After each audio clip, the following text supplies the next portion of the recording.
دوستوں، دو ملکوں کے درمیان ہونے والی پاسبل وار کو روکنا ایک مشکل ٹاسک ہے۔ کسی بھی جنگ کو روکنے کے لیے ڈسکشنز، ڈیبیٹ اور ڈپلومیسی کی ضرورت پڑتی ہے۔ مگر کیا ہوگا جب ایک اکیلا شخص دو سپر پاور کے درمیان ہونے والی جنگ کو روک دینے میں کامیاب ہو جائے؟ ایک ایسا شخص جس کو اپنی مشین سے زیادہ اپنے دل کی آواز پر بھروسہ ہو اور جس نے پوری دنیا کو تباہی سے بچا لیا ہو، اور تباہی بھی ایسی کہ جسے دنیا تیسری عالمی جنگ کے نام سے جانتی ہو۔ جی ہاں دوستو، ورلڈ وار 3۔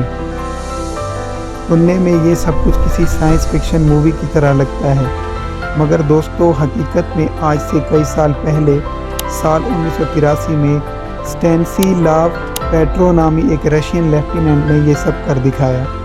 جی ہاں دوستو، اس عظیم انسان نے سنگل ہینڈڈلی دنیا کو تیسری عالمی جنگ سے بچا لیا۔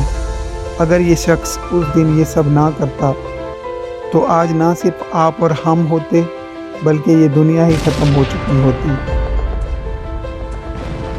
آئیے جانتے ہیں اس عظیم انسان نے پوری انسانیت کو کیسے بچایا۔ How one man saved the entire world. دوستو، کہانی کی شروعات ہوتی ہے 26 سپتمبر 1983 کو، جب ایک 44 سالہ رشین ملٹری لیفٹیننٹ اپنے ساتھیوں کے ساتھ اپنے کنسول میں بیٹھا ہوا ہے۔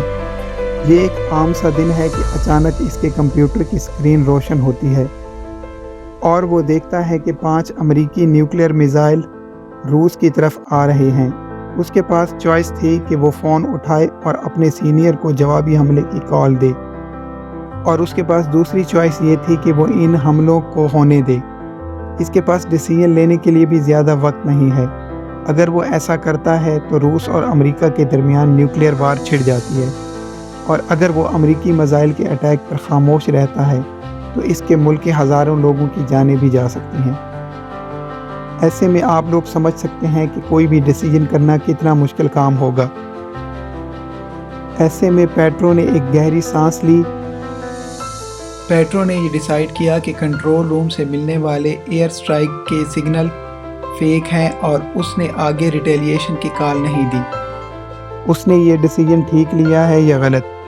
وقت کے ساتھ ساتھ پیٹرو کا سٹریس لیول بھی کم ہونے لگا، اور قریب 25 منٹ کے سٹریس لیول کے بعد اس نے محسوس کیا کہ اس نے جو ڈیسیژن لیا تھا وہ ایک رائٹ ڈیسیژن تھا۔ حقیقت میں امریکہ کی طرف سے کوئی میزائل ایئر سٹرائک نہیں کی گئی تھی۔ مگر یہاں پہ سوال پیدا ہوتا ہے کہ رشین کنٹرول روم میں میزائل ایئر سٹرائک کی وارننگ کیوں شو ہوئی تھی؟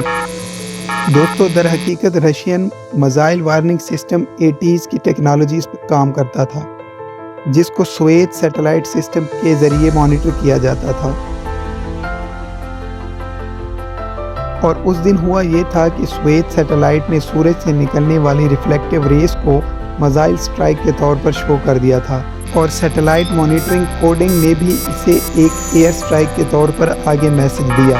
حالانکہ بعد میں اس کوڈنگ سسٹم کو بدل دیا گیا اور اپڈیٹ کر دیا گیا تاکہ آئندہ سے ایسے واقعات سے بچا جا سکے، اور یوں ایک شخص کے پیشنس کی بدولت دو عالمی سپر پاورز کے بیچ تیسری عالمی جنگ ہوتے ہوتے بچ گئی، اور اس عظیم انسان نے پوری دنیا کو تباہی سے بچا لیا۔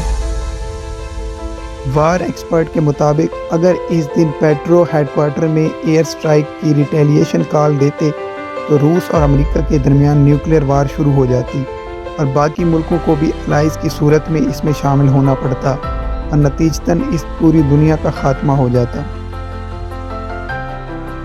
پیٹرو کو اس عظیم کام کی وجہ سے 2006 میں ایسوسی ایشن آف ورلڈ سٹیزن ایوارڈ، 2013 میں امریکہ کی طرف سے ڈریس اینڈ پیس پرائز دیا گیا، اور 2014 میں ایک ڈاکومنٹری بنائی گئی جس کا نام تھا دی مین ہو سیوڈ دی ورلڈ۔ امید کرتا ہوں کہ ویڈیو آپ کو انفارمیٹیو لگی ہوگی۔ اس طرح کی مزید انفارمیٹیو ویڈیو دیکھنے کے لیے ہمارے چینل کو سبسکرائب کریں۔